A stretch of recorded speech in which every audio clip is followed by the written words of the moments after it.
All the real zeros of the given polynomial are integers. Find the zeros. The polynomial p of x is equal to x cubed minus 12x minus 16.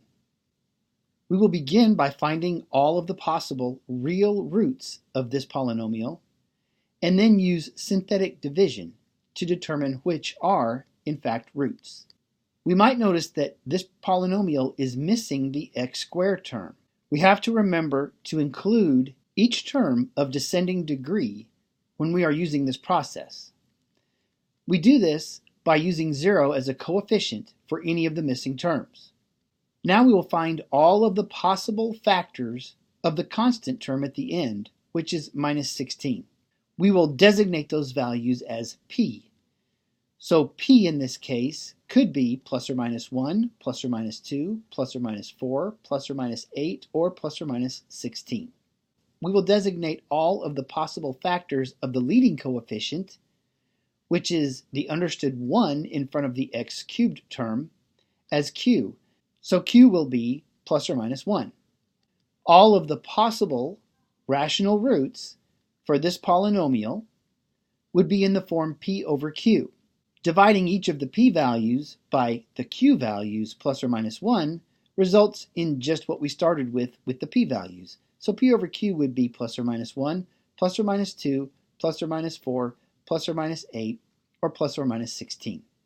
Now we will choose one of these values. Let's just start with 1. We will perform a synthetic division using this value 1 on this polynomial p of x. We do this by writing the 1 and then a little half of a box, and then extend to the right all of the coefficients of the polynomial. So we have 1, 0, minus 12, and minus 16. And we leave enough space between them so that we can differentiate. Now we leave a space and draw a line. We're going to write values above and below the line. The synthetic division process begins by bringing the leading coefficient down below the line. So we will take this 1 and write it below the line.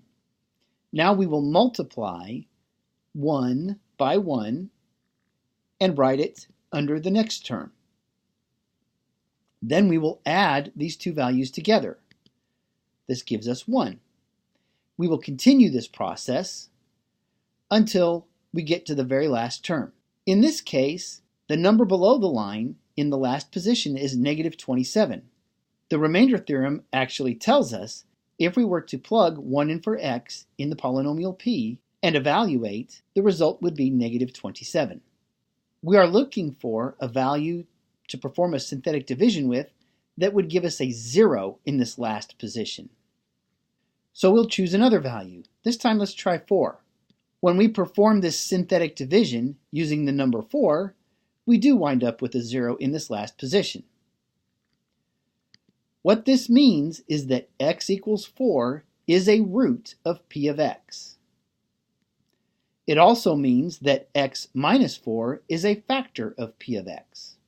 So we can factor p of x equal to x cubed minus 12x minus 16 as x minus 4 times x squared plus 4x plus 4.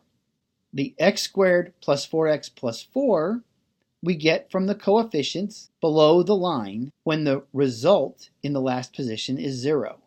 In other words, x minus 4 divides p of x with no remainder. X squared plus 4x plus 4 can be factored as x plus 2, x plus 2. So the zeros for this polynomial would be x equal to 4 and then x equal to negative 2 twice. We can see this illustrated in the graph for the polynomial p of x in that x equal to 4 is an x-intercept and the graph passes through this point.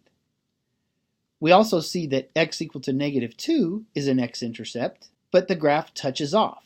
Whenever there is a 0 of multiplicity 2, this will happen. The graph will touch off rather than pass through.